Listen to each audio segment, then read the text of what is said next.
Hi, I'm Wayne Alaroot for Personal Liberty. Let me read you the definition of fraud straight from the dictionary. Fraud is an act or course of deception, an intentional concealment, omission, or perversion of truth.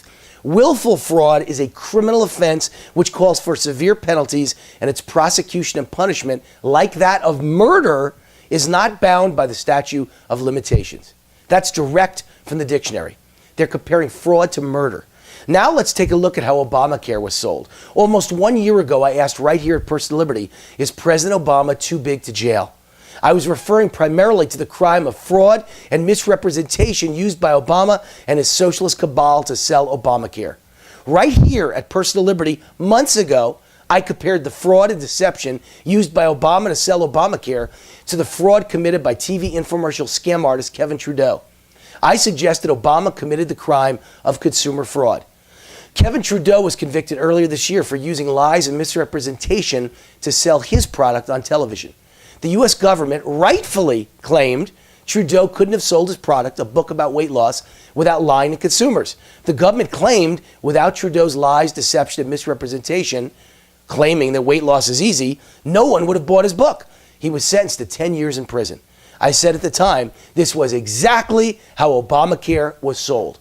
Lo and behold, we now have proof that Obamacare was sold by Obama with the same kind of lies, fraud, and misrepresentation used by Kevin Trudeau. The words of none other than Jonathan Gruber, the MIT professor and architect of Obamacare, have come back to haunt the Obama administration, clear as a bell on video. I'm no lawyer, although I do play one on TV, but it's clear the selling of Obamacare was built on fraud. Gruber admits, actually brags, that Obamacare could never have passed if the American people knew what was in it. Gruber brags that the bill was saved by a, quote, lack of transparency. Isn't that a nice way of saying lying? He calls American voters, quote, stupid. Isn't that what con men like Kevin Trudeau and Bernie Madoff think of their victims? Gruber then admits the bill was written in a, quote, tortured way to hide the truth, that Obamacare was always designed as a big fat tax to redistribute money. He says if the Congressional Budget Office knew it was a tax and scored it as a tax, it could never have passed into law. If a businessman says something in a tortured way to hide the truth, that's the definition of fraud. Gruber doesn't mention the biggest whopper of all. If you like your insurance, you can keep your insurance. Obama told this lie again and again, while his own internal White House report showed up to 93 million Americans would lose their insurance because of Obamacare. Obama kept repeating that line to the media and at speeches and rallies across the country. Isn't that the definition of fraud? Obama lied to sell Obamacare to, quote, stupid American voters. How does that differ from Bernie Madoff taking money from what he would call gullible investors by telling them he could produce massive, unimaginable returns year after year? How does that differ from Kevin Trudeau telling gullible TV viewers he had a system that made weight loss easy? All these crooks and scam artists have something in common. They need to lie and misrepresent to get victims who they would describe as stupid to buy into their Ponzi schemes. What any U.S. prosecutor could tell you is the architect of the crime, Jonathan Gruber, just confessed to the crime on video. This is ironclad case of fraud. Now all you have to do is use his words to take down the entire criminal enterprise, the Obama crime family. If Obama had truthfully admitted this is wealth redistribution, who would have supported it? If Obama had truthfully admitted, if you like your insurance, you'll probably lose it, who would have supported it? If you like your doctor, too bad, you're going to need to find another one, who would have supported it? Or if you like your price for health insurance, too bad, because your price is going to double or triple.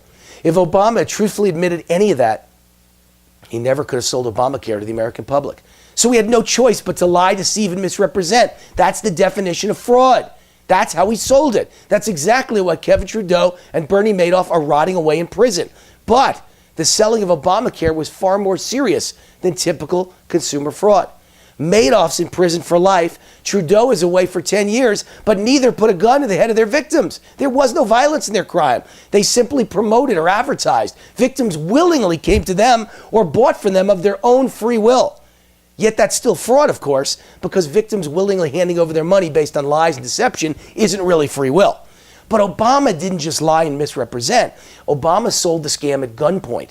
There was never free will involved. Obama forced every American with the force of government and IRS fines to buy his fraudulent product. That's more like a violent crime. That's armed robbery. That's a much more serious crime.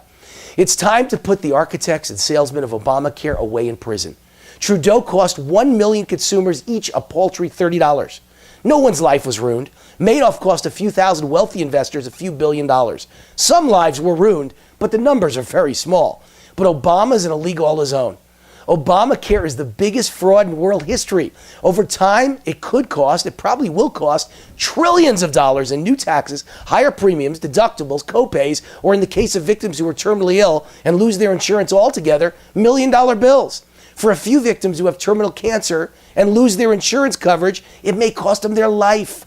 And how about the job losses and downgrades from full-time to part-time work for millions of American employees? Trudeau and Madoff only damaged a few personal economies. Obama's fraud damaged the entire United States economy. No one is left unaffected. What kind of prison sentence do you get for that? Now remember the second half of the definition of fraud. Willful fraud is a criminal offense which calls for severe penalties, and its prosecution and punishment, like that of murder, is not bound by the statute of limitations. The words on video of Jonathan Gruber, the admission, the confession, prove this was willful fraud. He basically confesses we had to lie to the people or these stupid voters would never have passed it, and we passed it, so it was worth it. That's willful fraud. It doesn't get any more willful than that. It's more proof on video that Obama and his socialist cabal believe the ends justify the means, meaning any crime or fraud is okay as long as we achieve our goal of income redistribution and destruction of capitalism. If this isn't punished with prison terms, what crime will they commit next? How far will they go? Republicans just won a massive, historic landslide victory. It was based on middle-class Americans' disgust and rage at the lies, cancellations, and unaffordable premium increases of Obamacare. Now it's time for Republican Senate and House to start criminal investigations. Now it's time to make the people that committed fraud to sell Obamacare pay. I think life in prison is getting off easy for the pain and loss they've caused to 300+ million American victims and for committing the first $1 trillion fraud in world history. I'm Wayne Allen Root for Personal Liberty. See you next week. God bless America.